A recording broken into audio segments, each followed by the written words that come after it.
Hello everyone, welcome to true IAS and PCS.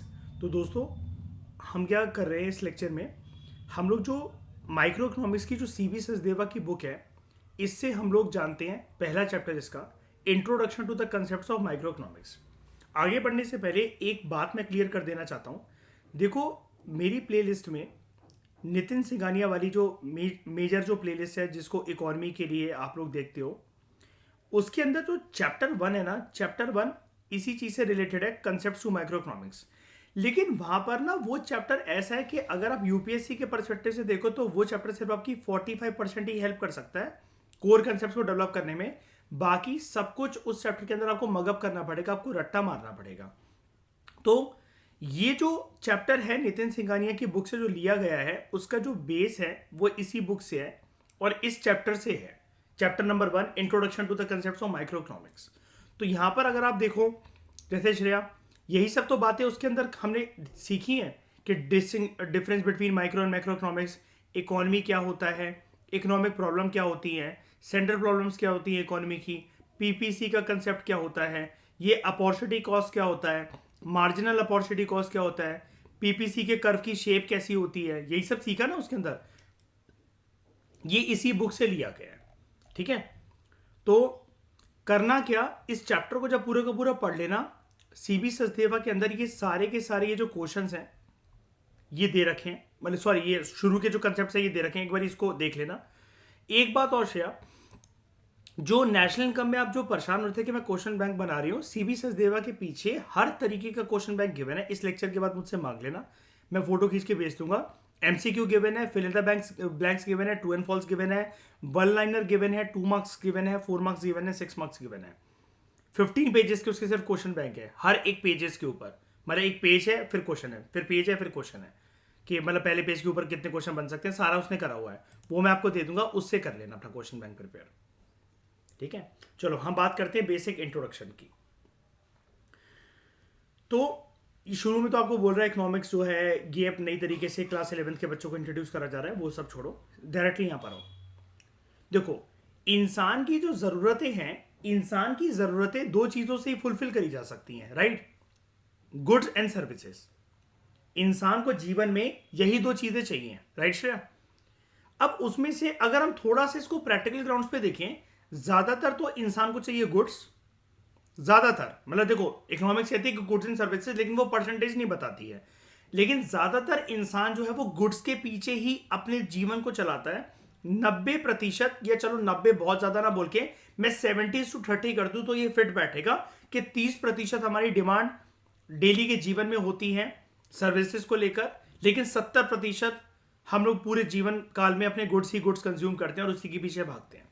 हमें हर जगह पर जो सुख है वो गुड्स एंड सर्विसेज की फॉर्म में दिखता है। मेरे पास आलीशान महल हो, मेरे पास गाड़ी हो ये वाली, है ना, और मेरे पास ये चीजें हो, मेरे पास ये फोन हो, मेरे पास ऐसी लग्जूरियस लाइफ हो, है ना। तो ये सब चीजें जो है इंसान की जरूरतों से ज्यादा इंसान की ग्रीडीनेस से भी जुड़ी हुई है, ठीक है। और यहीं से आपको पता है, इसी ग्रीडीनेस की वजह से हम अभी आगे पढ़ेंगे चैप्टर के अंदर, और वैसे तो आप नितिन सिंघानिया के अंदर पढ़ भी चुके हो श्रेया, इसी ग्रीडीनेस की वजह से इकोनॉमिक प्रॉब्लम क्रिएट होती है कि human wants are unlimited but resources to satisfy those wants are very much limited in nature, ठीक है। तो जब से इकोनॉमिक हिस्ट्री स्टार्ट हुई है, मतलब दुनिया में कभी किसी वक्त में ऐसे इंसानों ने ये सोचा था इतिहास में कि अर्थव्यवस्था भी एक इंपॉर्टेंट चीज है, एक इंपॉर्टेंट डोमेन है, इसके ऊपर भी चर्चा करना, इसकी थ्योरीज बनाना भी इंपॉर्टेंट है। अगर हम श्रेया, अगर इसके एंशियंट इंडियन हिस्ट्री के ऊपर आए, अगर हम लोग अगर प्राचीन भारत की तरफ चले, तो अर्थव्यवस्था की बात तो हड़प्पा से भी वैलिड है। ट्रेड वगैरह वो लोग करते थे, तो उन्होंने वेट्स एंड मेजर्स क्यों बना रखे थे? इसलिए तो बना रखे थे ना कि मेसोपोटामिया या फिर इजिप्ट से जो भी सामान आ रहा है उसका वजन कितना है, और हम जो यहाँ से भेजेंगे लोथल के थ्रू, लोथल के रस्ते के थ्रू जो डॉकयार्ड से भेजेंगे, वो कितना सामान होगा, उसका कितना वजन होगा। तराजू भी मिल रखी हैं, कुछ कुछ वेट्स एंड मेजर्स भी मिल रखे हैं चर्ट के जो बने हुए। आगे चलकर जैसे जैसे जमाना वक्त आगे बीतता है, तो आपको पता है वैदिक और लेटर वैदिक एज में तो इंटरनेशनल ट्रेड इतना ज्यादा नहीं हुआ, लेकिन इतना नहीं हुआ। लेकिन मौर्यन एम्पायर फिर जहां से उसकी शुरुआत होती है, तो अर्थशास्त्र के अंदर क्या इकोनॉमिक थ्योरीज नहीं दे रखी है चाणक्य ने? इकोनॉमिक इंपॉर्टेंस दे रखी है, बिल्कुल दे रखी है, बहुत ज्यादा उसने एम्फोसाइज कर रखा है इसके ऊपर कि अगर जो एम्पायर है उसकी प्रेस्टीज, उसका वर्चस्व, उसकी ताकत, सब कुछ डिपेंड करता है उसकी तिजोरी के ऊपर। पैसा नहीं तो एम्पायर नहीं, है ना। तो जब से इकोनॉमिक हिस्ट्री की शुरुआत हुई है, हर एक कंट्री का ये प्रयास रहा है कि वो अपने खुद के मटेरियल गुड्स को एक्यूमुलेट करें, ताकि वो अपने जनसंख्या की, अपनी जनता की मैक्सिमम वांट्स को फुलफिल कर सकें और लोगों का अपने देश में स्टैंडर्ड ऑफ लिविंग को बढ़ा सकें। जैसा कि मैं आपसे हमेशा मतलब ये बोल रहा हूं और हमेशा मैंने आपको समझाया, अर्थव्यवस्था का एक इंपॉर्टेंट एंगल यही होता है कि आपके देश में, फॉर एग्जांपल मान लो कि अलग अलग कंट्रीज अपनी अपनी अर्थव्यवस्था को चलाती हैं कंटेम्प्रेरी टाइम्स में, आपके देश में या एक पर्टिकुलर राज्य में जितने भी लोग हैं, आपके पास रिसोर्सेस इतने पर्याप्त मात्रा के अंदर होने चाहिए कि आप सबकी नीड्स को, सबकी डिमांड्स को फुलफिल कर सको, है ना। क्योंकि वरना क्या होगा, रिच और पुअर का गैप क्रिएट होगा, वो गैप कभी ब्रिज होगा नहीं। ब्रिज वर्ड याद है, मैंने आपको बताया भी था कि वो कम होगा नहीं, वो कभी भी गैप वो बढ़ता ही चलेगा गैप, जिसकी वजह से हैव्स एंड हैव नॉट्स वाले लोग जो हैं वो बढ़ते रहेंगे, है ना। और वो एक कंट्री के ग्रोथ के लिए एक अच्छी निशानी होती नहीं है। उसका एक रीजन होता है शायद इकोनॉमिक्स में, पता है। इकोनॉमिक्स में जो ये हैव्स एंड हैव नॉट्स वाली जो थ्योरी है ना, इसका शायद एक रीजन होता है। आज मैं आपको इसको कनेक्ट करते हुए एक थ्योरी देता हूं, एक बात बताता हूं। ये चीज ना इकोनॉमी के साथ साथ, इकोनॉमी में तो आ गया आपका हैव्स एंड हैव नॉट्स वाला कंसेप्ट, इसके साथ साथ ये चीज आपकी ना सोसाइटी से कनेक्टेड होती है। समझने की कोशिश करना है इसको। एक सोसाइटी ऐसी है, एक कंट्री ऐसी है, एक कंट्री ऐसी है, पहले तो ये मान लो, सोसाइटी छोड़ो, कि जिसके अंदर सरकार ने पर्याप्त मात्रा के अंदर सबको रिसोर्सेस देने का वादा करा था, लेकिन वो वादा फुलफिल नहीं कर सकी सरकार। तो वहां पर रिच और पुअर की क्लास डिफरेंशिएशन स्टार्ट हो गई। मतलब haves and haves not start हो गए उस कंट्री के अंदर। अब जो ये गरीब जनसंख्या है, इनका, कुछ लोगों का, अगर हम लोग देखें स्टैंडर्ड ऑफ लिविंग, तो कुछ लोगों का हाई है और कुछ लोगों का लो है। वो है एक जैसे ही, सोसाइटी के, देश के एक ही पार्ट है, सारे नागरिक हैं, लेकिन फिर भी उनके बीच में स्टैंडर्ड ऑफ लिविंग का डिफरेंस है, क्योंकि सरकार सुनिश्चित नहीं कर पाई सबको रिसोर्सेस इक्वल मात्रा में देना। ठीक है, अब हम बात करते हैं जिनका स्टैंडर्ड ऑफ लिविंग लो होता है। अब ये लोग अपने रोजमर्रा के जीवन में बेसिक चुनौतियों का सामना कर रहे हैं, बेसिक चीजों से जूझ रहे हैं, और वो क्या है? रोटी, कपड़ा एंड मकान, फूड, क्लोथिंग, हाउसिंग, इससे जूझ रहे हैं। जो बंदा FCH से अपनी लाइफ में जूझ रहा है, उसके ख्वाब कभी बड़े नहीं होंगे, मतलब ड्रीम कभी बड़े नहीं हो सकते, वो ज्यादा कुछ करने की सोचेगा नहीं। तो कल को अगर ऐसा हो सकता है कि श्रेया, अगर इस इंसान को थोड़ा सी अपॉर्चुनिटी मिलती तो ये अपने पोटेंशियल को इस प्रकार से निखारता कि क्या पता ये हमारे देश में बहुत अच्छा IAS ऑफिसर बनता, ये एक बहुत अच्छा डॉक्टर बनता, ये बहुत अच्छा एक इंजीनियर बनता, ये बहुत अच्छा एक इनोवेटर बनता, और क्या पता राजनीति के क्षेत्र में ये बहुत अच्छा एक PM या फिर एक ये प्रेसिडेंट बनता। लेकिन इकोनॉमी ने ऐसे एक पर्सन को प्रोडक्टिव एसेट ना समझकर, उस पर इन्वेस्ट ना कर उस पर ध्यान ना देकर, उसकी कैपेबिलिटीज को नहीं निखार कर एक लॉस करवा दिया इकोनॉमी का बहुत बड़ा। कि ये जो पर्सन एक प्रोडक्टिव एसेट बन सकता था, इकोनॉमी ने इस पे ध्यान ना देकर इसको बर्बाद कर दिया, प्रोडक्टिव एसेट को। और देश में एक जो गोल्ड एसेट था, ये जो पर्सन को मैं बोल रहा हूं गोल्ड एसेट, ये खो गया। ये देश के लिए बहुत कुछ कर सकता था पर्सन, है ना। ये चीज तो बट ऑब्वियस सी बात है। और यहीं से एक कंसेप्ट फिर शुरू होता है कि इसका सॉल्यूशन क्या है। इसका सॉल्यूशन लाया करता है शायद, जो कि हम पढ़ते रहते हैं इकोनॉमिक्स में, HCF में। ये जो FCH जो है, फूड क्लोथिंग हाउसिंग, जो इसमें फंसा हुआ है पर्सन जिसकी स्टैंडर्ड ऑफ लिविंग लो है, वो प्रोडक्टिव एसेट नहीं बन पाया। FCH का सॉल्यूशन HCF में है, ह्यूमन कैपिटल फॉर्मेशन। याद आया? ये इंसान को इंसान बनाने के लिए उस पर कितनी इन्वेस्टमेंट लगाओ कि शुरू में लगाते चलो, आगे चलकर वो अपने भी जीवन को सुखी करेगा, अपने घर परिवार के जीवन को भी सुखी करेगा, इकोनॉमी का प्रोडक्टिव एसेट बनेगा, और देश की तरक्की में या फिर देश का नाम इंटरनेशनल प्लेटफॉर्म्स पर जाकर वो बहुत ज्यादा बढ़ाएगा, नाम ऊंचा करेगा। ठीक है, अब ऐसा अगर हर एक पर्सन के ऊपर इन्वेस्ट करने लग जाए सरकार, उनकी पोटेंशियल को अगर निखारने लग जाए, तो क्या बात हो फिर तो, है ना। अब यही चीजें सोचते हुए ना बड़े सारे इकोनॉमिस्ट जो हैं वो आते हैं इस फील्ड में, और वहीं से बर्थ होता है इकोनॉमी का। ठीक है, तो हम बात करते हैं। अब मैं आपको पूरा का पूरा इकोनॉमिक्स का इतिहास समझाता हूं एक बार के लिए जरा, जो कि हमें एनसीईआरटी से जानने को नहीं मिलता या फिर नितिन सिंघानिया की बुक में नहीं था। इसको जानते हैं। 18वीं सेंचुरी की बात है श्रेया। एक पर्सन था एडम स्मिथ। याद रखना, इस पर्सन को बोला जाता है फादर ऑफ इकोनॉमिक्स। इसने एक बुक लिखी थी, ये तो देख ही लिया हुआ है, नितिन सिंघानिया के फर्स्ट चैप्टर से इतना नाम तो सुना ही आपने ना। An inquiry into nature and causes of wealth of nation. मतलब अगर हम इस चीज के ऊपर इंक्वायर करें कि एक देश की व्यवस्था कैसी है, सामाजिक व्यवस्था, राजनीतिक व्यवस्था, आर्थिक व्यवस्था, उससे हमें यह पता लगेगा वो देश अपने आप को कैसे चला रहा है श्रेया, और उसके पास वेल्थ जनरेशन के क्या क्या प्रोमिनेंट फैक्टर्स रिस्पॉन्सिबल हैं। अगर मुझे आप एक बात बताओ, इजराइल और पैलेस्टीन जो लड़ रहे हैं गाजा पट्टी को लेकर या किसी भी चीज को लेकर, कभी भी लड़ रहे हैं वो, या सीरिया में, इराक में, कुवैत में, कहीं पर भी युद्ध चल रहा है, सिविल वॉर चल रहा है, इसका कोई भी फायदा है? इकोनॉमी से कभी भी बूस्ट कर सकती है, लोगों का स्टैंडर्ड ऑफ लिविंग कभी भी इससे बढ़ सकता है, सारा का सारा लॉस ही है ना। देखो, जब अंग्रेज उस टाइम पर ध्यान रखते थे कि फालतू का युद्ध क्यों लड़ना, प्रोवेंशियल किंगडम्स के राजा महाराजाओं से, इसमें हमारा मैन मटेरियल एंड वो सब कुछ का लॉस होगा, वो भी एक टाइम पर थम जाते थे ना। तभी तभी तो वो एशियन और अफ्रीकन सोसाइटीज को हमेशा से बोलते हुए आए हैं बारबेरियन सोसाइटी, क्योंकि यूरोपियन सोसाइटीज को शुरू से ये चीज पता है श्रेया, उन्होंने भी तो वॉर्स लड़े थे अपने, उनको लेकिन ये चीज पता लग गई थी कि युद्ध लड़ने का कोई फायदा नहीं होता अनटिल एंड अनलेस अगर आप श्योर शॉट ना हो कि मैंने ही इस युद्ध को जीतना है और सामने वाली पावर इतनी वीक है कि वो मेरे मुकाबले सामने खड़े भी नहीं हो सकते हैं, तो युद्ध लड़ने का कोई मतलब ही नहीं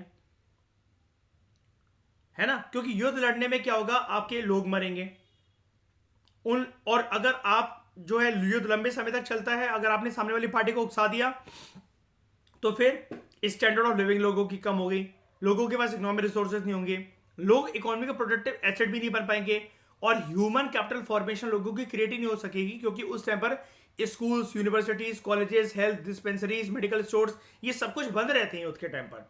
अभी इसराइल या पैलेस्टीन में कोई शॉपिंग मॉल्स खुले होंगे श्रेया? हम गए नहीं है वहां पर, हमने टीवी नहीं देखी अभी तक, लेकिन ये तो एक बट ऑब्वियस सी बात हम लोग बोल सकते हैं ना लॉजिकल फ्रेम ऑफ माइंड से। वहां पर मॉल, शॉपिंग मॉल्स, कॉम्प्लेक्सेस, झूले, मेला, ये सब लग रहा होगा क्या वहां पर? बिल्कुल नहीं, पॉसिबल ही नहीं है। तो एक बात बताओ, इसमें हर किसी का लॉस हो रहा है कि नहीं हो रहा है? सब्जी वाले भी घूम रहे होंगे वहां पर रोड पर कि नहीं? बिल्कुल नहीं घूम रहे होंगे, है ना। जो लोग थोड़ा थोड़ा व्यवसाय कर कर पैसा कमाकर जो कमा सकते थे और वो उसी देश में पैसे को रोटेट कर सकते थे, वो सब कुछ तो बेकार हो गया ना। और जितना कमा रखा था वो भी चला गया, क्योंकि अब वो उनके लिए एक परिस्थिति क्या आ गई है, घर पे बैठे बैठे कोविड की तरह जैसे लॉकडाउन था वैसे जितना कमाया हुआ है उतना खाओ बैठकर। अगर लोग मर भी जाएं इस टाइम पर, सरकार अपनी उलझनों में उलझी हुई है, लोगों के ऊपर ध्यान दे सकती है सरकार? बिल्कुल नहीं। तो इसने ये बुक लिखी कि अगर आप देश में चल क्या रहा है, अगर आप उसको जान जाओ तो आपको उस देश की हकीकत मालूम पड़ जाएगी। अब मुझे एक बात बताओ, एक और बात देखना, अगर इजराइल और पैलेस्टीन श्रेया अगर युद्ध में उलझे हुए हैं, आसपास की कंट्री फायदा उठा ले कि चलो इन्हीं दोनों के ऊपर अटैक कर देते हैं, हम किसी की साइड नहीं ले रहे हैं, उनको तो पता है ना ये उलझे हुए, इनके पास कोई रिसोर्सेज नहीं है, अभी ये फाइनेंसेस नहीं है इनके पास, इनको ध्वस्त करना और उनकी टेरिटरीज पे कब्जा करना बहुत आसान है। अमेरिका या रशिया को कितना टाइम लगेगा इनके ऊपर कब्जा करने में, बताओ, ऐसी परिस्थिति में जिसमें अभी उलझे हुए हैं? बहुत इजीली कर लेंगे। तो बिल्कुल बंदा ये बात सही बोल रहा है ना अपनी बुक के टाइटल से ही, कि अगर आप एक नेशन की औकात जान जाओ तो आपको यह पता लग जाएगा कि वेल्थ जनरेशन कितनी होती है उस नेशन में। अब वेल्थ ना हमेशा श्रेया पैसा नहीं होता, wealth is not money, wealth is in terms of prosperity, standard of living, आप पढ़े लिखे कितने हो, आपका बोलचाल कितना है, आपका कल्चर कितना है, आप ऑर्थोडॉक्स हो या फिर हिटोडॉक्स हो, ये सारी चीजें वेल्थ में काउंट होती हैं। रिच होना मतलब आपके पास पैसे होना, वेल्दी होना रिच होने के साथ साथ आपके आसपास की सारी चीजें भी बदल रही हैं। उसका उसका जो परिणाम है वेल्थी होने का, वो सिर्फ आपके फाइनेंसेस पर, आपके पॉकेट पर, आपकी तिजोरी पर नहीं होता, ओवरऑल हर एक लाइफ के एस्पेक्ट में होता है।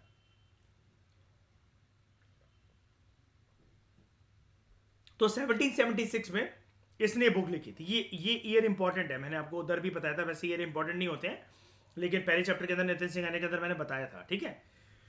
तो इकोनॉमिक्स को इस पर्सन ने, एडम स्मिथ ने ये देखा कि अभी तक अर्थव्यवस्था की बातें शायद कोई अलग हटकर करता नहीं है, लेकिन इकोनॉमिक्स को एक सेपरेट स्टडी के तौर पर हमें देखना पड़ेगा, ये इंपॉर्टेंट है।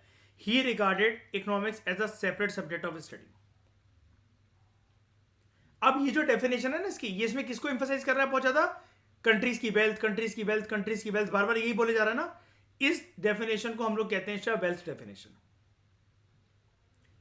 और ये वेल्थ, हाँ, ये जो इसने डेफिनेशन दी ना कि जो एक इकोनॉमिक्स है वो एक ऐसी स्टडी है कि कंट्री की आप एक औकात जान जाओ कि कितनी है, तो उससे आपको ये पता लग जाएगा वहां पर वेल्थ जनरेशन कितनी हो रही है उस देश में, लोगों का क्या हाल चाल है, लोगों के पास पर कैपिटा इनकम कितनी है, वहां पर देश की डेवलपमेंट और ग्रोथ कितनी हो रही है।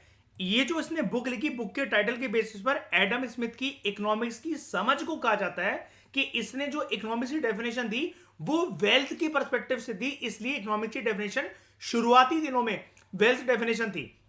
क्योंकि यार आप आज किसी भी बच्चे से पूछ लो, आप अपने भाई से पूछ लो, या जिसने इकोनॉमिक्स नहीं पढ़ रही, आप किसी से भी पूछ लो, अपने दोस्तों यारों से, ऑफिस में जाकर, वो शायद यही बोलेंगे इकोनॉमिक्स इज इक्वल टू ऐसा सब्जेक्ट जहां पर पैसे कमाने की बात होती है या पैसे के साथ डीलिंग होती है, या मनी एंड बैंकिंग वाले चैप्टर होते होंगे उसके अंदर। अब एक बार बताओ, स्टोरी, ये हम जो पढ़ते हैं स्टोरी ऑफ विलेज पालमपुर या एलपीजी रिफॉर्म्स पढ़ते हैं, हम जो करंट अफेयर्स पढ़ते हैं, भाई पैसे से ज्यादा तो हमें तो इश्यूज दिखते हैं अलग अलग, कि कंट्री कहां जूझ रही है, क्या कमी है, क्या रेट जो है सेंट्रल बैंक को कम करना है, ऊपर करना है, वो करना है। हाँ, वो अलग बात है कि सारे पॉइंट्स को मर्ज होकर यही चीजें संभालनी है एक देश की अर्थव्यवस्था, और अर्थव्यवस्था देश की हमेशा पैसों से ही जुड़ी होती है, वो अलग बात है। लेकिन उस पैसे वाली डिबेट पर जाने के लिए हमें कितनी सारी चुनौतियों से गुजरना पड़ता है, कितने सारे कंसेप्ट्स को गैदर करना पड़ता है ना।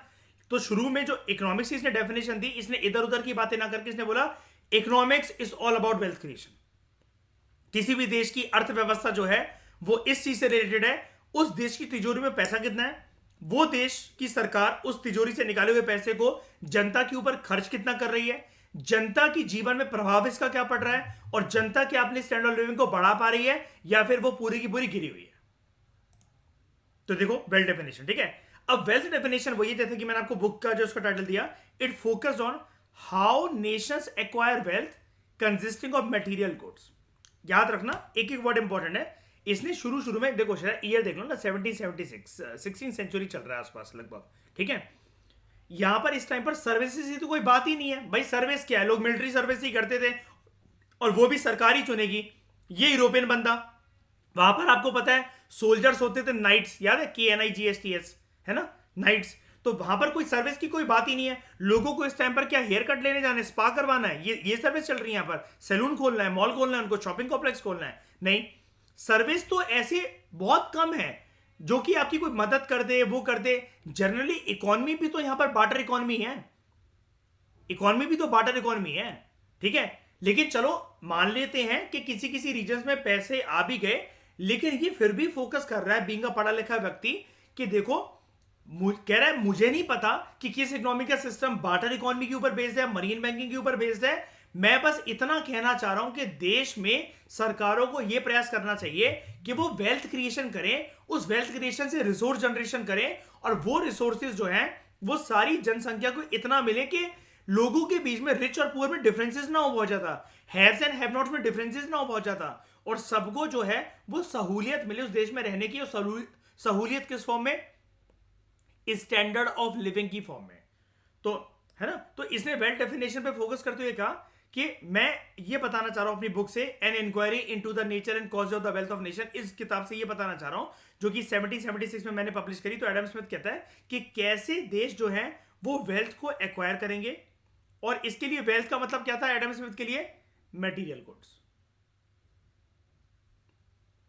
वही, क्योंकि देखो मैंने वही बताया ना, देखो रूट पैसा ही है, मटेरियल गुड्स के आसमान से थोड़ी ना टपक देंगे, जीसस क्राइस्ट थोड़ी ना गिरा देंगे, आएगा तो वो पैसे से।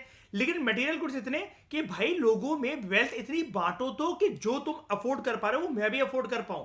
अगर मैं 200 रुपए का एवोकाडो खा पा रहा हूं तो वो श्रेया कोरा भी खा पाए 200 रुपए का एवोकाडो। ये बात इसकी नहीं होगी कि लाइफ में श्रेया ने कितनी मेहनत करी है, दीपांग ने कितनी मेहनत करी है। देश ने हमारी अपॉर्चुनिटीज क्या क्रिएट कर रखी हैं कि जिन अपॉर्चुनिटीज को जीवन में श्रेया पा पाई है, क्या मैं भी उस तक पहुंच पाया हूं क्या अपने आप को ऐसा बनाने के लिए? हाँ, मैं निकम्मा था, नकारा था, मैं कुछ करने का मेरा मन ही नहीं करता तो मैं कूड़े वाला ही बनूंगा। लेकिन इकोनॉमी ने क्या ऐसी कंडीशंस क्रिएट करी जिससे मैं अपनी स्टैंडर्ड ऑफ लिविंग को बढ़ा सकता था जीवन में? समझ रहे हो? ये इसका बोलना था, ये इसका मानना था कि इकोनॉमी के अंदर सारे के सारे लोगों को एटलीस्ट रिसोर्सेज जो है वो इतने मिले कि स्टैंडर्ड ऑफ लिविंग ऑलमोस्ट सबकी सेम हो। अब वो एग्जैक्ट क्यों नहीं सेम हो सकती? क्योंकि सरकार ना आपके फाइनेंसेस को, आपके तिजोरियों को कंट्रोल नहीं कर सकती। मान लो कि सरकार ने सबको एक करोड़ रुपए सबको बांट दिए देश में, तो श्रेया उसका भी कोई फायदा नहीं है। मैंने आपको इकोनॉमिक्स में वाली चीज समझाई थी नेशनल इनकम में कि भाई फिर जो दुकानदार हैं वो फिर ऐसे करेंगे कि पता चला एप्पल्स वगैरह भी फिर ऐसे हो जाएंगे 2.5 लाख के, 20-20 लाख के, क्योंकि सबके पास सेम वो आ गया। उसकी सबसे बड़ी दिक्कत ये होती है कि रिसोर्सेज बहुत लिमिटेड होते हैं किसी भी इकोनॉमी के पास, किसी भी इकोनॉमी के पास। और ये चीज जो है it is an act of nature. कुदरत, ये कुदरत का ही तो लॉ है। It is a law of nature, sorry, it is a law of nature. कुदरत का ही तो नियम है ये। कुदरत अगर पर्याप्त मात्रा में आपने मेटल डाला अर्थ में, दोबारा बर्बाद करने के बाद आपने कंप्यूटर डाला, तो दोबारा कंप्यूटर या मेटल या जो चीजें वो थोड़ी निकल जाएंगी। और अर्थ की एक रिजुविनेशन कैपेसिटी होती है, मतलब एक साइकिल होती है दोबारा रिजुविनेट करने की रिसोर्सेज को। हालांकि सारे रिसोर्सेज रिजुविनेट नहीं हो सकते, लेकिन आपको पता ना जो पर्सन्स हैं वो, मतलब जो इंसान है, उनकी दिक्कत क्या है? वो एक्सट्रैक्शन रेट उनका बहुत ज्यादा है और वो अर्थ को जो टाइम देते हैं रिजुविनेशन करने के लिए रिसोर्सेज का, वो बहुत कम देते हैं। तो ये जो, हाँ, ये तो डिसबैलेंस, ये जो मिसमैच जो क्रिएट हो गया है, तो इसी से एक बात निकल कर आती है जो इंसानों के नेचर के बारे में हमें एक इशारा करती है, that human wants are unlimited in nature but resources to satisfy those needs, those wants are very much limited in nature.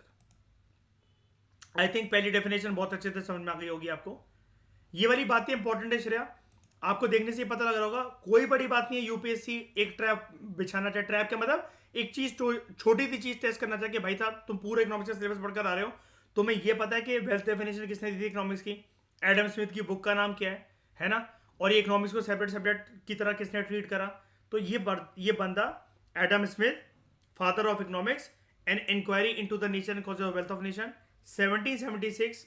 और इसने क्या बोला? Wealth definition. ये पांचों बातें इंपॉर्टेंट है। और वेल्थ डेफिनेशन क्या थी? मटेरियल गुड्स कितने मिल रहे हैं लोगों को, जिसकी वजह से वो क्या बढ़ा पाएंगे अपने जीवन में, अपनी स्टैंडर्ड ऑफ लिविंग। उसके बाद एक सेंचुरी बात आगे पहुंचती है। 18वीं सेंचुरी में एडम स्मिथ था। 100 साल के बाद हम आगे बढ़ते हैं, नई जनरेशन के इकोनॉमिक्स आते हैं, इकोनॉमिस्ट आते हैं। और उनमें से एक प्रोमिनेंट इकोनॉमिस्ट होता है, इकोनॉमिस्ट हु वाज जिसका नाम था प्रोफेसर एल्फ्रेड मार्शल। इसने एडम स्मिथ की वेल्थ डेफिनेशन को क्रिटिसाइज करा। कहता है एडम स्मिथ को यह लगता है कि economics is all about wealth wealth wealth, लेकिन ऐसी वेल्थ का करेंगे क्या श्रेया? एल्फ्रेड मार्शल बोलता है एडम स्मिथ से कि ऐसी वेल्थ का भाई साहब करोगे ही क्या जब इंसानों का भला ना हो पाए उससे। आपने ये तो बता दिया कि वेल्थ क्रिएट करनी चाहिए नेशंस को और वो मटेरियल गुड्स होनी चाहिए, लेकिन एडम स्मिथ ने ये तो नहीं बताया कि वो लोगों तक पहुंचेगी कैसे, वो वेल्थ, वो रिसोर्सेज पहुंचेंगे कैसे। रास्ता भी तो बता दो, क्योंकि इस जमाने में अगेन वो डिबेट एक चल रही है बहुत बड़ी, कैपिटलिस्ट कंट्रीज और सोशलिस्ट कंट्रीज। मिक्स इकोनॉमी कुछ भी नहीं था। मिक्स इकोनॉमी की शुरुआत करने वाला सबसे पहला हमारा ही देश होता है श्रेया। नेहरू जी ही वो थे जिनके अंदर ये इनोवेटिव आइडिया था। एक्चुअली ये इनोवेटिव आइडिया नेहरू जी को आता भी नहीं श्रेया। पता क्या था उनके कैबिनेट में? आपको पता ना, हमने एक डिबेट पढ़ी थी कि कुछ लोग कह रहे हैं कि अमेरिका के मॉडल पे चले जाओ, कुछ लोग कह रहे हैं कि यूएसएसआर के मॉडल पे चले जाओ। उन्होंने कहा भाई यार ये क्या है कि मैं पूरा control what to produce, how to produce and for whom to produce सरकार के हाथ में रखूं या प्राइवेट इंडिविजुअल के हाथ में दे दूं? तो उन्होंने कहा let's merge both the concepts. और यहीं से जो शुरू होती है, जो इकोनॉमी की एक शुरुआत होती है तीसरे अस्तित्व के साथ। वो होता है हमारे इकोनॉमी का मॉडल ना ही सोशलिस्ट ना ही कंप्लीट तरीके से capitalist, but combining the elements of both the economic models. और उसका नाम क्या दिया गया भारत में? Mix economy. और उसके बाद आपको पता ना बहुत सारी इकोनॉमीज इवन रशियन इकोनॉमी इससे इंस्पायर्ड थी, और आज के टाइम पे उसने अपना फिर सोशल सिस्टम छोड़कर यही अपना लिया था, हमारे वाला सिस्टम। जबकि हमने यूएसएसआर से बहुत कुछ सीखा था शुरुआती दिनों में।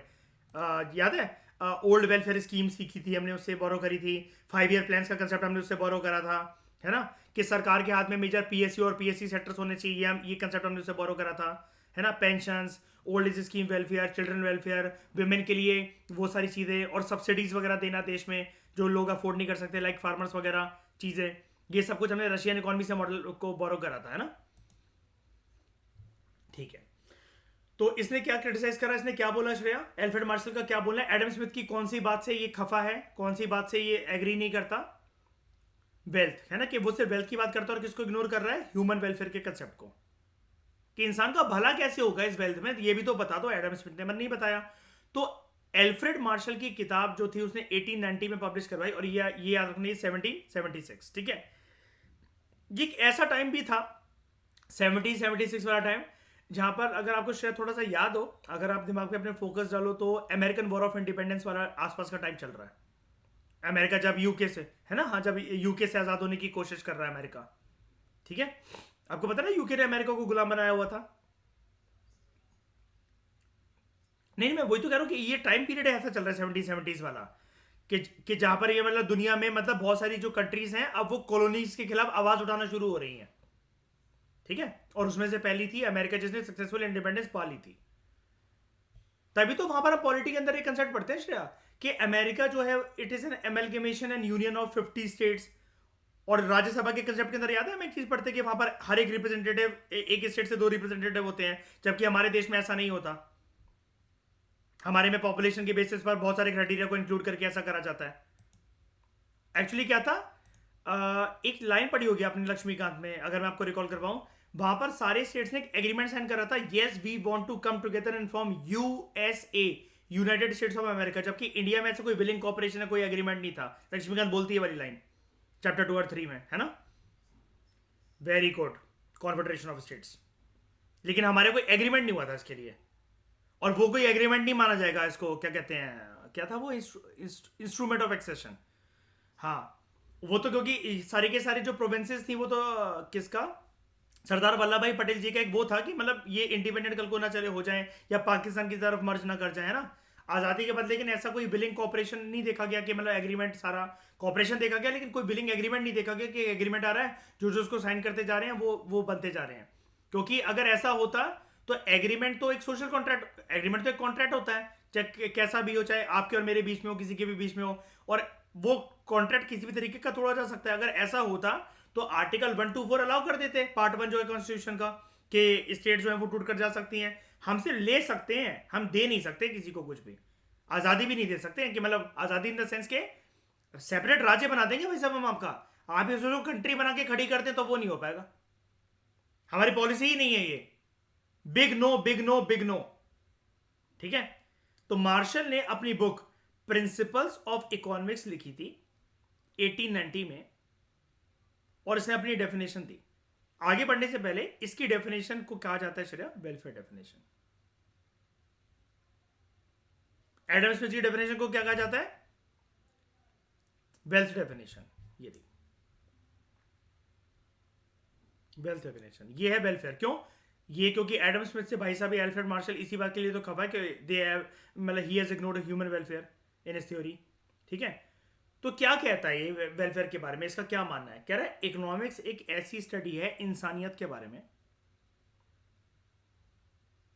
कि जिसमें इंसानों के रोजमर्रा के जीवन की बात होती है, इन the ordinary business of life, ठीक है भाई, मान लिया, सही बात है। डेली हम श्रेया, हमारे घर में राशन आता है, दूध आता है ना, रोज सब्जी खरीदनी पड़ती है, तो काइंड ऑफ अगर मटेरियल गुड्स की फॉर्म में भी अगर हम लोग इसको देखें, खर्चे डेली के लगे रहते हैं, गुड्स आना जाना लगा रहता है, इनकम भी लगी रहती है ना। लेकिन इकोनॉमिक्स हमारे जीवन में डेली रोजमर्रा के जीवन में इंट्रोड्यूस होती है।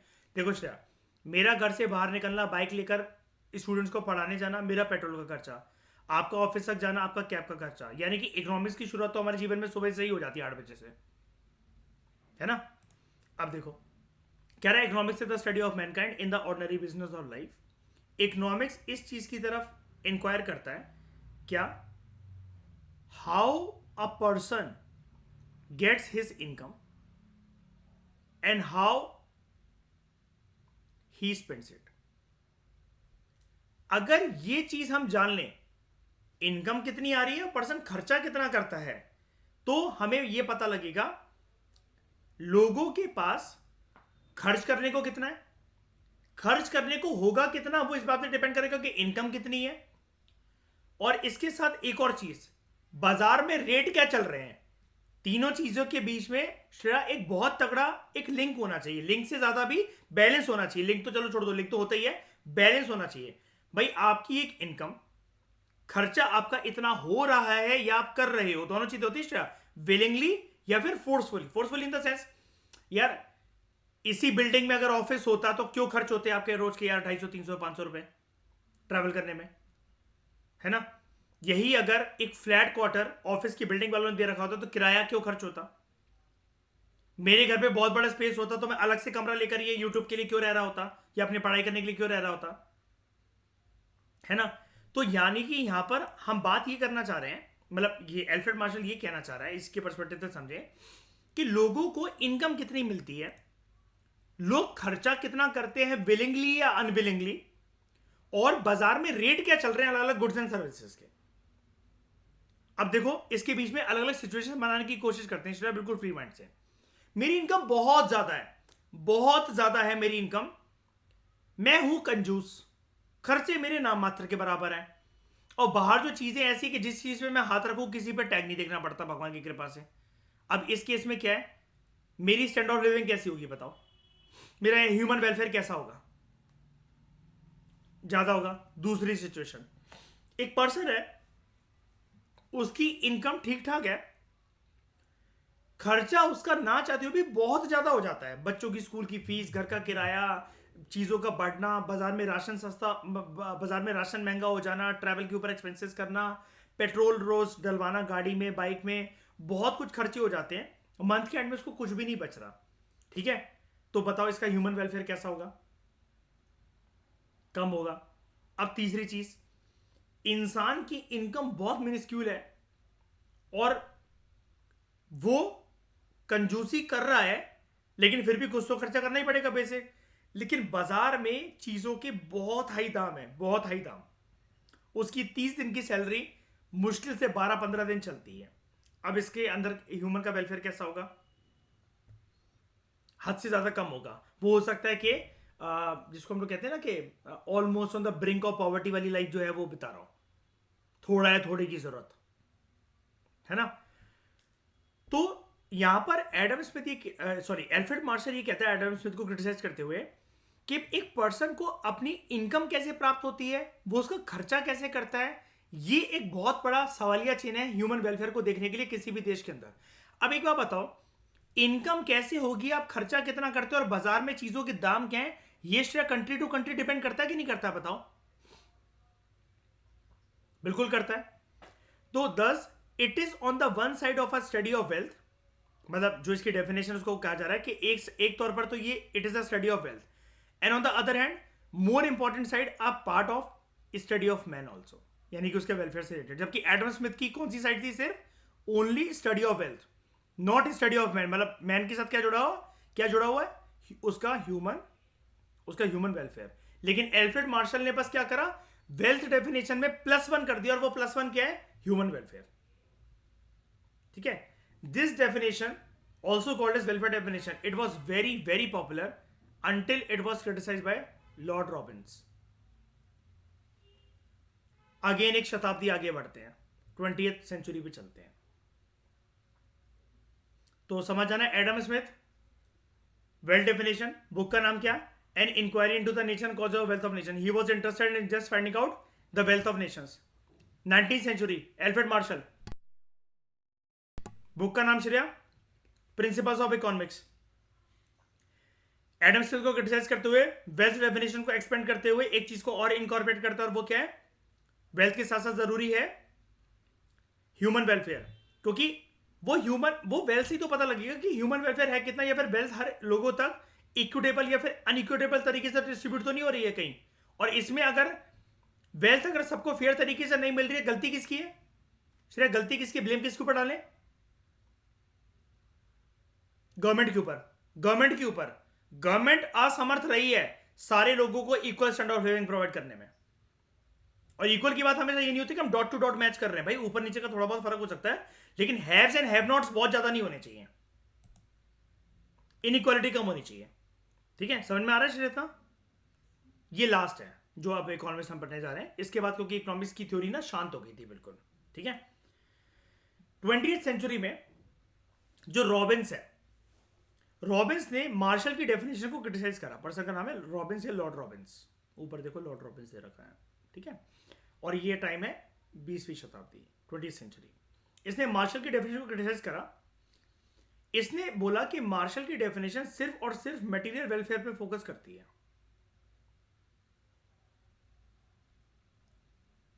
लोग कितने गुड्स निचोड़ पा रहे हैं, कितने गुड्स खरीद पा रहे हैं, सिर्फ इसके ऊपर डिपेंड करती है। इसने अपनी पहले तो एक बुक लिखी 1931 में। अब शायद देख रहे हो, this was a time of great economic depression, है ना, great economic depression. And in these words उसने एक्सप्लेन करा कि इकोनॉमिक्स है क्या। क्या बोला इसने? सबसे पहले याद रखना, इसने इसकी जो डेफिनेशन उसको हम बोलते हैं स्कार्सिटी डेफिनेशन। ठीक है, और आपको पता ना आगे चलकर जो इकोनॉमिक्स की जो मैं कह रहा हूं डिबेट जो शांत हो गई थी, मैक्रो इकोनॉमिक्स का वो बाब याद है, JM Keynes, John Maynard Keynes, है ना। मैक्रो इकोनॉमिक्स का कंसेप्ट दिया था, उसने बोला था कि देखो इंडिविजुअल लेवल से मत देखो, सारे सारे इंडिविजुअली छोटे छोटे छोटे छोटे तिनके करके एक बहुत बड़ी इकोनॉमी बनाते हैं, तो इकोनॉमिक्स में मैक्रो लेवल पे देखना चाहिए। हाँ, आगे इसका डेफिनेशन तो क्या बोलता है, कह रहा है इकोनॉमिक्स ना एक साइंस है। श्रेया, छोटी सी बात है ये, लेकिन मेरी नजरें ना वो ये कि जैसे मैं कहता हूं कि हम दोनों की नजरें चील जैसी होनी चाहिए। सिंपल सा क्वेश्चन, यूपीएससी की नजरों से सोच के देखो, इकोनॉमिक्स को पहली बार विज्ञान का दर्जा किसने दिया कि इकोनॉमिक्स एक साइंस है? उसके थ्योरेटिकल फ्रेमवर्क को जब तक नहीं पहचानेंगे तब तक प्रैक्टिकल फ्रेमवर्क पहचाना इम्पॉसिबल है। तो इकोनॉमिक्स को साइंस पहली बार कोई पर्सन बोल रहे इतिहास में, रॉबिन्स। ठीक है, इकोनॉमिक्स एक साइंस है इसने बोला, जो कि स्टडी करती है ह्यूमन बिहेवियर को as a relationship between ends and, ये स्केरी नहीं है, scarce, and scarce means which have alternative uses. देखो ये मैं बात समझाता हूं, ये क्या बोलना चाह रहा है, इसकी अंग्रेजी क्या है। देखो हमेशा हम कोई भी चीज की प्राप्ति करना चाह रहे हैं श्रेया, कुछ भी, मतलब हम जो भी चीज सामान गुड्स से लेकर, मतलब सामान लेकर आना चाह रहे हैं, जो भी गुड्स लेकर आना चाह रहे हैं, मटेरियल रिसोर्सेज को जितना कलेक्ट करना चाह रहे हैं, क्या मुझे आप एक चीज बता सकते हो जो हमारी डिजायर्स के ऊपर कंट्रोल लगाते कि ना चाहते हुए हम कितने भी रिच हैं श्रेया, लेकिन फिर भी एक पॉइंट पर आने के बाद एक चीज की वजह से रुक जाएंगे, नहीं यार इससे ज्यादा नहीं ले सकता। क्या है वो? पैसा। पैसा या बजट, कुल मिलाकर वही है कि बजट कुल घुमा फिरा के बात उसी पे आ जाएगी, इनकम पर, पैसे पर, है ना। वो भी तो एक लिमिट तक होगा, क्योंकि पैसे की भी साइकिल देखनी पड़ती है श्रेया। मान लो इनकम अपनी है 1.5 लाख, ठीक है, खर्च हम 3 लाख का कर रहे हैं, तो हम तो नेगेटिव में जा रहे हैं ना। इन सब चीजों का हम लोग ध्यान रखते हैं कि नहीं रखते हैं श्रेया, कि मतलब थोड़ा सा जैसे मतलब मान लो कि किसी ने हमसे कुछ मांगा, हमारे छोटे भाई बहन हमसे कुछ मांग रहे हैं, तो हम बोलते हैं ना कि अभी 1-2 महीने रुक जाओ, सैलरी आने दो, क्योंकि हम उस हिसाब से चलते हैं श्रेया, कि मतलब इतना इतना इतना इतना बैंक में होना चाहिए, तो उसके बाद उतने इतना इतना इतना खर्चा होना चाहिए, है ना। ये नहीं कि 1.5 लाख आ रहा है तो उसमें से 1 लाख एक ही दिन में उड़ा दिया और महीना बचा 50,000 चलाने को। This is not a good habit. और वो रैशनल और रीजन, मतलब रैशनल लॉजिकल पर्सन नहीं है वो, तो वो तो फिर ऐसा है कि बस पैसे हाथ में और उड़ा देना है पूरा पूरा करके। ठीक है, अब देखो इसके डेफिनेशन में वो क्या बोल रहा है कि इकोनॉमिक्स एक साइंस है, एक ऐसी साइंस है जो कि ह्यूमन बिहेवियर को स्टडी करती है। यानी कि देख रहे हो, ये वो पर्सन है, अगर आप ध्यान से देखो श्रेया इस वर्ड को, कि वो कह रहा है कि ह्यूमन बिहेवियर को स्टडी करती है, एक ऐसी साइंस है इकोनॉमिक्स। यानी कि ये इकोनॉमिक्स को साइकोलॉजी के साथ जोड़ रहा है, इकोनॉमिक्स को फिलोसफी के साथ जोड़ रहा है। कह रहा है इंसान जब बाजार में खड़ा होता है, वो बहुत सारी चीजों का ख्याल रखकर खड़ा होता है कि यार मैं ये भी ले लूं, ये भी ले लूं, वो भी ले लूं, मुझे ये भी पसंद आ रहा है, मुझे ऐसा भी पसंद आ रहा है, वो भी पसंद आ रहा है। कह रहा है कि एल्फ्रेड मार्शल ने तो मटेरियल वेलफेयर की बात कर दी, लेकिन क्या सबकी इनकम उनको अलाउ करेगी कि जो भी गुड्स उनको चाहिए जिससे उनको खुशी मिल सकती है, उनका वेलफेयर हो सकता है, क्या वो उसको अफोर्ड भी कर सकें? अब श्रेया, एक छोटी सी चीज है, एक घर में एक गद्दा तो होना ही चाहिए ना सोने के लिए, बेड तो चला छोड़ो, गद्दा तो होना ही चाहिए ना। लेकिन जो लोग उस गद्दे को भी अफोर्ड नहीं कर पा रहे, एक गद्दे आने से उनका वेलफेयर इंश्योर होगा कि नहीं होगा? पूरे दिन दिहाड़ी मजदूरी करने के बाद कम से कम रात को तो चैन की नींद सो पाओ। लेकिन तब क्या हो कि जमीन पर एक चादर बिछाकर सोना पड़ रहा हो, वो भी चादर फटी हुई हो, कड़कड़ाते हुए काप काप कर सोना पड़ रहा हो।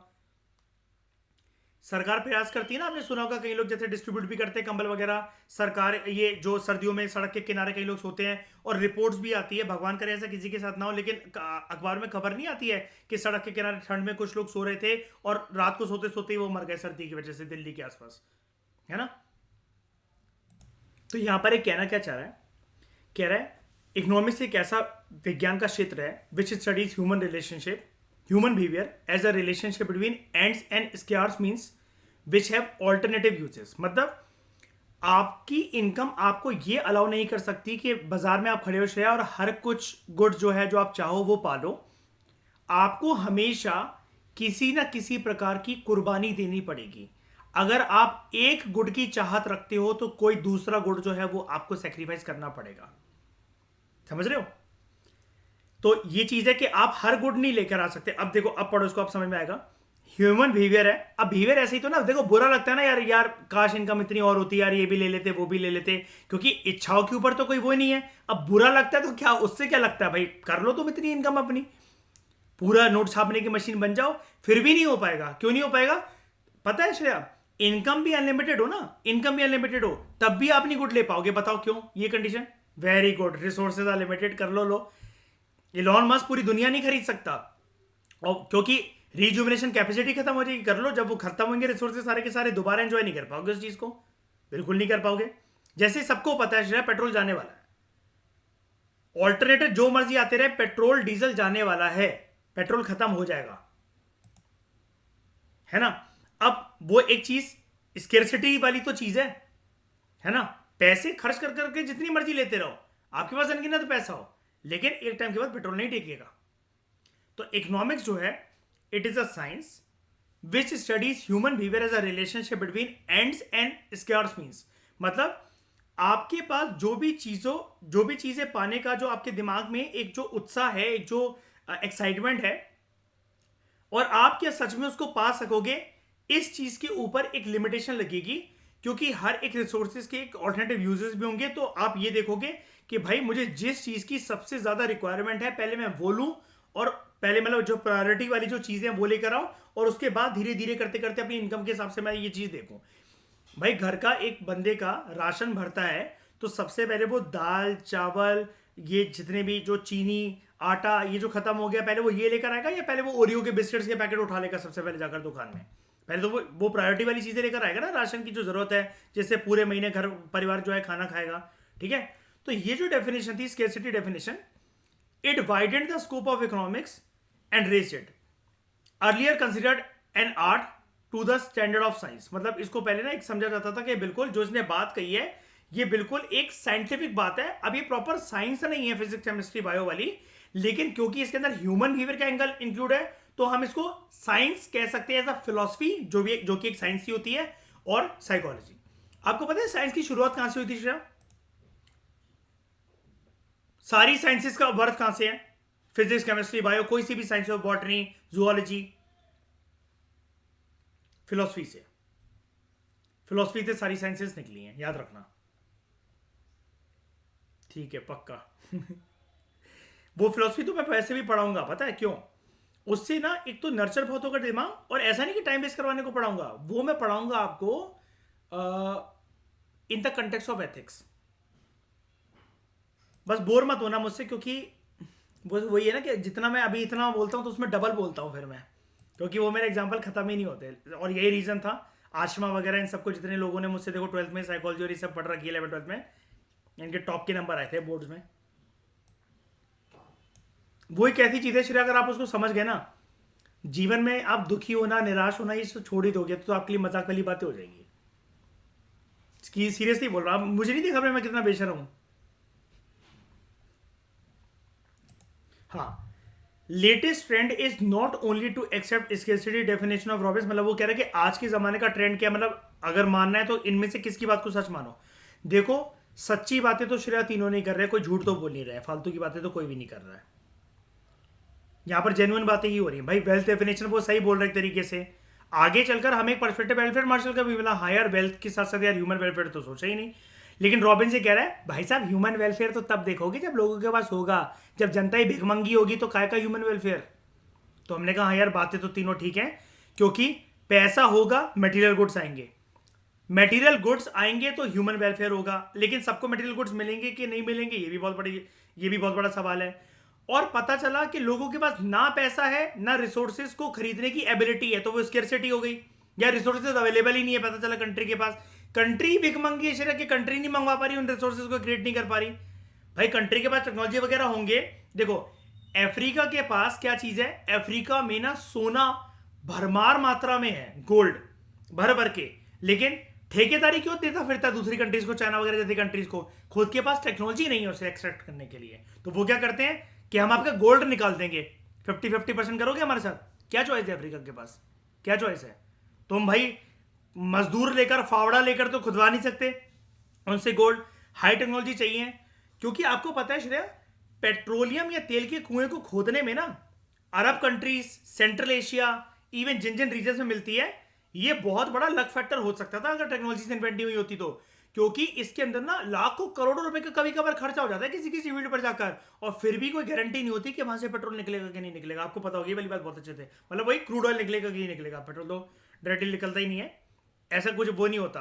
और फिर उसके बाद देखो प्रोसेसिंग करने में बहुत बहुत मतलब प्रिसाइजनेस रखी जाती है कि नेचुरल गैस को अलग करवाना है यहाँ से, पेट्रोल अलग, डीजल अलग, और फिर जो कुछ इनका जो वेस्ट मटेरियल बच जाता है उसकी फर्दर प्रोसेसिंग होकर वो कंपनीज लाइक वैसलीन वगैरह जो कंपनीज वो ले लेती है पेट्रोलियम जेली वगैरह बनाने के लिए, लिप बाम वगैरह बनाने के लिए, लिप ग्लॉस वगैरह बनाने के लिए। पता होगा आपको ये वाली चीज, ये वैसलीन वगैरह आपको पता ना, इसी से बनता है प्रोसेसिंग होकर ये लिप ग्लॉस, लिप बाम, ये जितनी भी चीजें होती हैं ड्रामेबाजी वाली, ठीक है।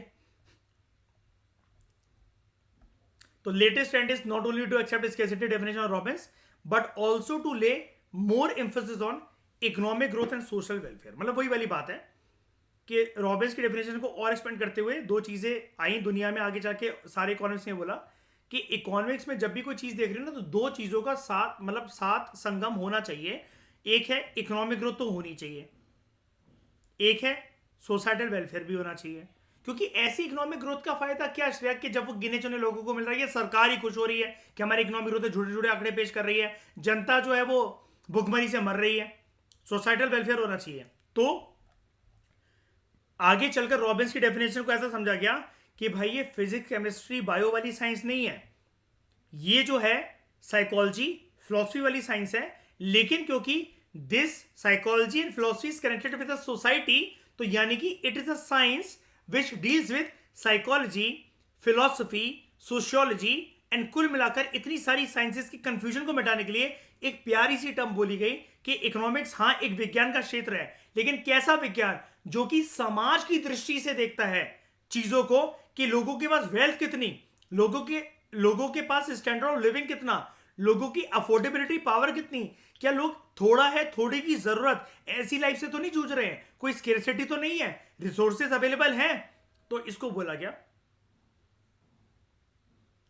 Social science. इसलिए हम इसको एसएसटी में पढ़ते हैं श्रेया, 9th क्लास से जब इंट्रोड्यूस होती है हमारी लाइफ में, ये रीजन है इसका। एसएसटी क्या होती है, सोशल साइंस ही तो होती है जिसमें हमारी 5 ही आ जाती हैं, है ना, 4 ही आ जाती हैं, हिस्ट्री, ज्योग्राफी, सिविक्स और ये अपना ये इकोनॉमिक्स। तो मॉडर्न इकोनॉमिक्स जो है उन्होंने इकोनॉमिक्स की सब्जेक्ट को 2 ब्रांचेस में बाइफर्केट करा, एक माइक्रो जो कि इंडिविजुअल यूनिट्स की बात करता है, एक macro economics, on the basis whether the study of economic activities ये इंडिविजुअल लेवल पर हो रही है, अगर इंडिविजुअल लेवल पर हो रही है तो कौन सी इकोनॉमिक्स होगी, वो माइक्रो, और अगर वो पूरी इकोनॉमी के लेवल पर हो रही है तो कौन सी इकोनॉमिक्स, मैक्रो। ठीक है, अब हम नेक्स्ट लेक्चर में बात करेंगे माइक्रो और मैक्रो इकोनॉमिक्स क्या होती है, मतलब पूरा अलग अलग से पहले इनको पढ़ेंगे, फिर हम इनके बारे में कुछ डिफरेंसेस जानेंगे, कुछ 5 डिफरेंसेस होते हैं और अलग अलग बेसिस पर जानेंगे कि ये क्या स्टडी करता है, इसकी सेंट्रल प्रॉब्लम क्या है, किन चीज़ों के साथ ये डील करता है, ये क्या एनालाइज करता है, और इसको देखने के लिए इसके टूल्स क्या क्या होते हैं। तो इस डिस्कशन में फिलहाल इतना ही। Thank you very much for discussion.